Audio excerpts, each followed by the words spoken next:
ang disyenteng babae ang kakabit sa may asawa.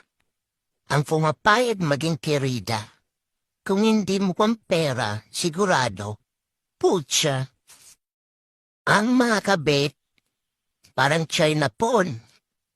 Nakakaakit ang mga itsura, pero mababa ang quality. Lalandi ka na nga lang, dun pa sa may sabit. Tapos ikaw pa ang galit kapag sinabihan kang kabit.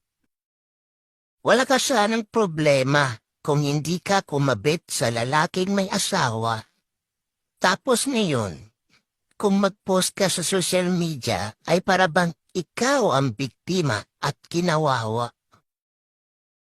Kahit saan mo tingnan, pagkabit ka, may mali ka. Kasi kung matino ka, kahit anong paggawin ng lalaki, di ka papatol,